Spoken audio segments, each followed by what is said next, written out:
Salut, bienvenue dans le fond du garage. Alors, on va parler un petit épisode uniquement dédié au laser.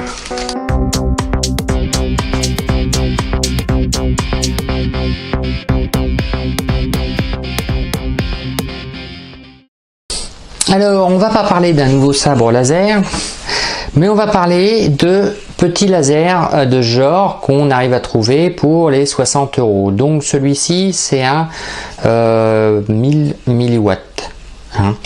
Donc, c'est pas énorme, mais c'est très bien pour graver et découper du balsa par exemple, ou même du contreplaqué de 1 ou 2 mm en faisant plusieurs passes. Donc je l'ai eu pas cher, donc comme je viens de dire à 60 €. Il est livré comme ça avec son système de régulation qui est embarqué, une alimentation qui elle est en 12 volts 2,5 ampères et avec un autre câble qui permet donc de l'adapter autrement. Donc on a l'alimentation qui va normalement dessus et le câble de pilotage.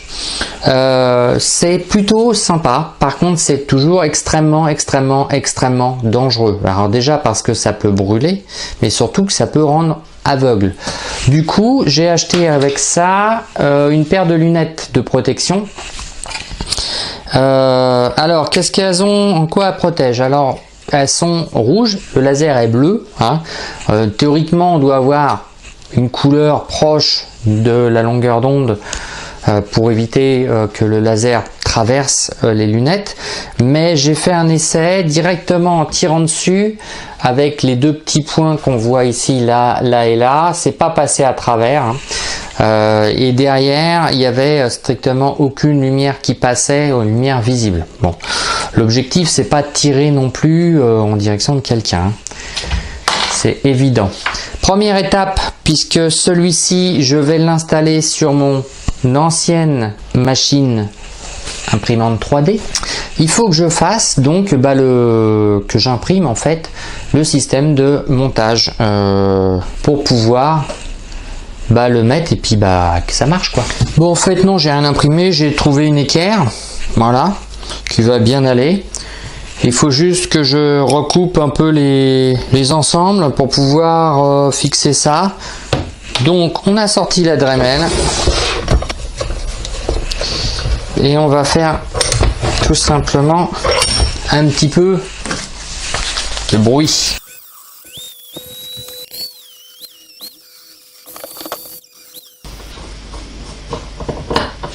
Voilà, c'est fixé, un peu à l'arrache, on est d'accord, mais ça bougera pas, il n'y a pas d'effort sur un laser, il faut juste quand il va bouger assez vite, mais qu'il n'y ait pas de mouvement parasite quoi. Pour l'installer c'est simple, donc déjà j'enlève le câble, hop. On le prend, je le plaque, je le mets. Et je serre. Bon, reste que j'ai encore un petit souci, et pas des moindres. Faut que je remonte la carte de contrôle, parce que j'ai tout démonté la dernière fois, tout simplement, parce que ça me faisait chier, quoi. Bon, allez, alors j'ai mis une petite laine parce qu'il fait un peu froid et que le soir est déjà tombé puisque j'ai pris un peu le temps de faire quelques essais. J'ai donc remonté mon imprimante, j'ai eu quand même quelques difficultés. Donc le laser, comment il est monté? Je vous montre ça en détail. Alors sur la partie arrière, ça c'est la carte de base, rien d'extraordinaire. Le laser lui est alimenté directement par l'alimentation 12 volts plutôt que d'utiliser la ligne de base, et le pin de commande en PWM qui est ici en modulation d'amplitude. C'est en fait la sortie qui sert au ventilateur, tout simplement. C'est à dire que moi sur cette carte là, pour piloter le ventilateur, j'ai pas une sortie classique MOSFET, j'ai une pin. Donc on peut bien sûr l'attribuer à une autre pin, puisque sur un Marlin par exemple on peut attribuer une sortie à une autre sortie PWM ou une sortie cerveau. Donc voilà, on peut choisir. Ensuite l'alimentation, rien de bien compliqué, c'est le câble de base qui est fourni avec, le plus le moins et le signal. On y retrouve tous les deux. Ça c'est la lime à découpage qui lui sert à gérer et à réguler la puissance. Ici on a le petit bouton bypass qui permet par exemple de ne pas utiliser la modulation et donc par exemple au démarrage d'avoir juste un tout petit trait lumineux et qui désactive le pilotage. Donc ça peut être une sécurité si par exemple le truc démarre à fond systématiquement. Voilà. Ensuite celle-ci, elle n'a pas d'écran de contrôle. Vous voyez, je suis en full pilotage sur le PC. Je dois bien avouer que c'est pas plus mal. Donc là j'utilise Ponteface que j'aime beaucoup en fait. J'ai rajouté quelques boutons pour régler la ventilation, mettre un à on ou à off.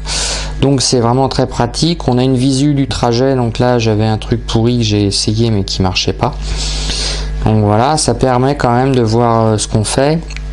Alors bien sûr quand on a bien les bons paramètres et tout, on pourrait envisager de le faire avec une carte SD. Mais bon, dans l'immédiat, je pense que je vais continuer à utiliser l'interface. Ce qui n'est pas pareil avec une imprimante, il y a moins de risques. Pourquoi je parle de ça? Parce que les premiers essais sont avérés un peu, comment dire, brûlants. Ouais, alors j'avais pas mis beaucoup en puissance, j'avais mis 20% seulement. La vitesse d'avance était faible et du papier, ça finit par brûler. J'ai eu le même problème sur du carton. Vous voyez, j'ai passé à travers là. Voilà. Sinon, j'ai fait quelques essais avec différents logiciels. Donc, on va en parler après. On a ça marche pas trop mal. Ça crame bien. Donc là, on voit bien le dessin.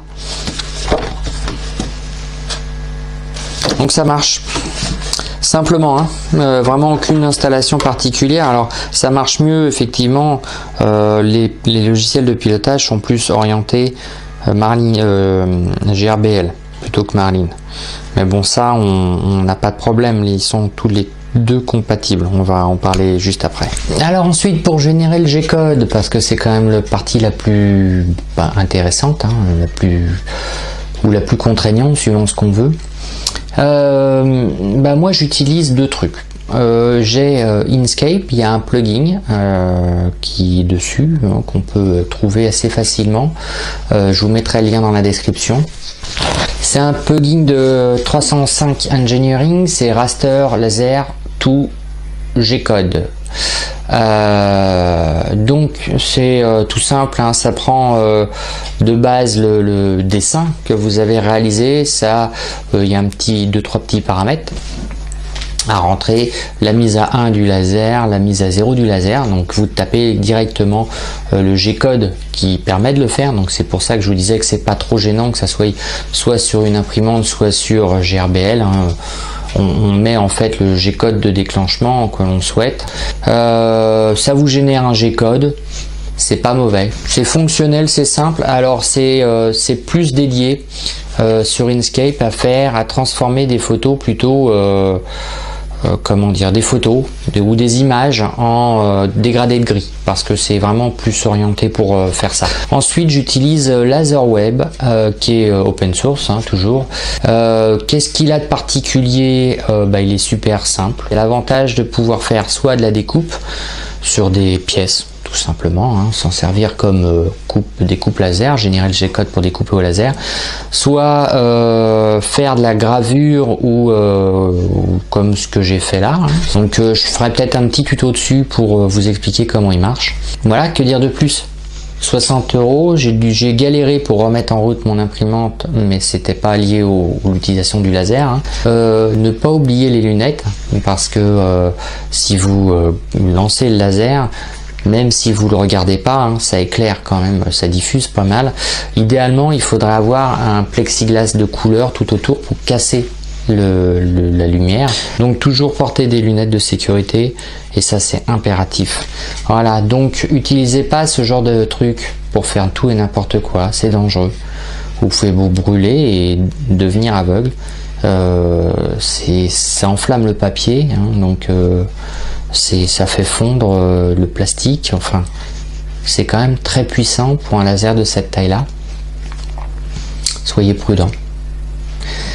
Et sinon, bah, il n'y a que du fun après, une fois qu'on applique les règles de sécurité, on va pouvoir graver. C'est voilà. Allez, à bientôt dans le fond du garage.